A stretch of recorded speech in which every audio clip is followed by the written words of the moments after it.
Yeah, ahead of the big game on Sunday, let's hear from both managers, Mikel Arteta, but first, Eric Ten Hag. I've seen Arsenal, tough opponent. They started really well, as we all know, in the season. You can see there's a team who are longer together, who with the coach, he's bringing his coaching, his philosophy in the team. So for us, it's a good test that I'm really looking forward. When I was younger, watching it on TV and watching that rivalry and those special games between the two teams, obviously playing as a player, winning, obviously a beautiful feeling, and yeah, a magnificent stadium to go there and be us again as a team. Well, what a way for Arsenal to come into this huge fixture against Manchester United at Old Trafford. Top of the table, 5 wins from 5. They couldn't be in better form, Sam. But is this their biggest test so far? It's a proper test for both of them. It's not in terms of the fixture, it's not the clash of the titans that it used to be. But you can never really tell what's going to happen. And the interesting thing about it in terms of like maybe the fallout from the game rather than the game itself is United and Arsenal are never far away from a crisis. So all of a sudden, if United beat Arsenal, they'll be like, oh yeah, well, they won the first 5 games, but this was the first test and they failed it. If United lose, then it's, oh, well, nothing's really changed. You know, it was a false dawn. You know, you can't, these teams, there's always such a big reaction. Probably, well, it's definitely over the top. But it is going to be fascinating because it is a big challenge. This is United's toughest game since the Liverpool game. It's Arsenal's toughest game, full stop. We'll see how much United have actually improved in the last couple of weeks, how much Ten Hag's coaching is actually having an effect, and we'll see how serious Arsenal are. So I'm really looking forward to it. Football fans, eh, Karen? I know, yeah, all the stories you've got lined up. Yeah, it is really, you made really good points there. Yeah. Well, look, which way can you see this game going then, Karen? Because Arsenal have had such a strong start and Manchester United have turned things around under Eric Ten Hag, but they have been narrow wins. So how much can you read into that?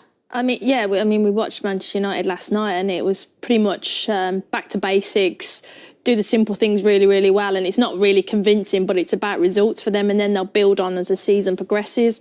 For Arsenal, I think for the first, well, this is from last night, you know, the mistake probably opened up from Leicester and then they just punished them. And it's good to see the youngsters up front really coming into their own now and the confidence. And it was a good finish from Sancho. But just on the back of Arsenal, I think for them it's the consistency of the players. The first 3 games, he didn't change the team. They've had a couple of injuries now. So I'm quite intrigued, especially in the midfield area. Is Partey fit? Is Ødegaard fit? Is Ramsdale fit in goal?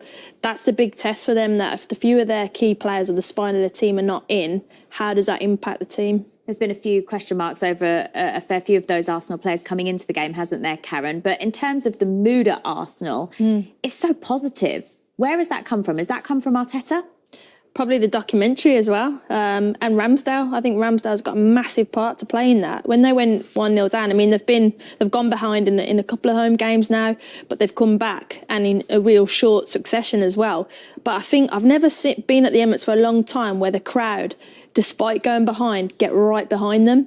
So there's been definitely a shift in everything that they do, not just on the men's, on the women's part as well. It's been really, really good, Arteta. But I think the documentary of showing who they are and what they're about and their culture has really helped. Yeah.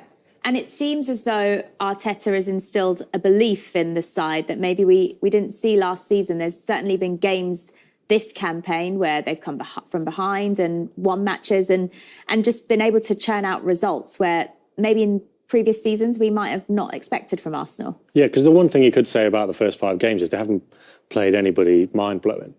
And that's why the United game is an interesting test. But at the same time, Arsenal have played these kind of fixtures in recent years and they wouldn't have won all 5. Like, no way. So there is something new going on there. It just feels like a bit of a perfect storm at the moment because I think the Jesus signing was quite exciting.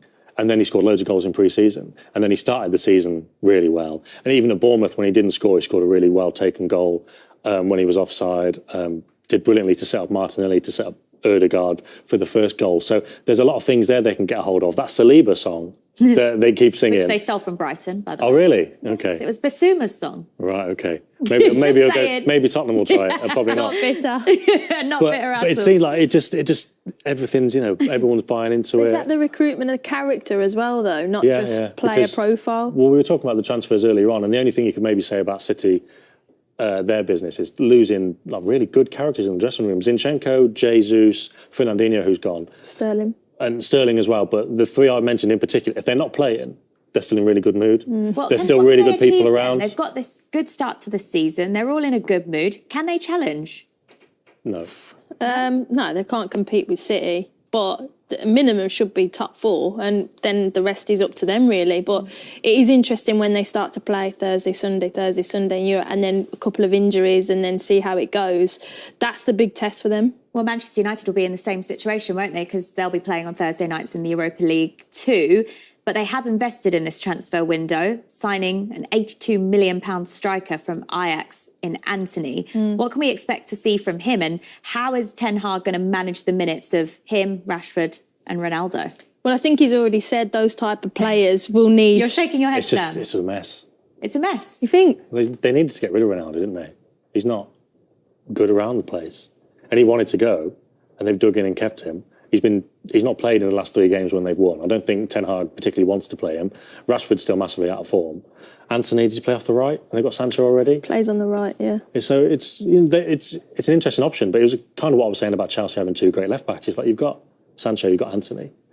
It's just a bit. I think they've got good options, but if they don't click, then it's just a bit of a mess again. How can you see it working, Karen? Well, I think Anthony will come in on the right and he'll cut in on the left, and Sancho's better on the left, cutting in on the right. He's not going to blitz past any player with his pace, but he'll come in and link up. Yeah, and I think with the Thursday, Sunday, then they're going to need those players. And credit to Ronaldo, when he did come on last night, I thought he looked really sharp, because in his head, he still wants goals. He still probably might want to move in the next window, and he's got the World Cup. So it's just about managing him. And it's not easy.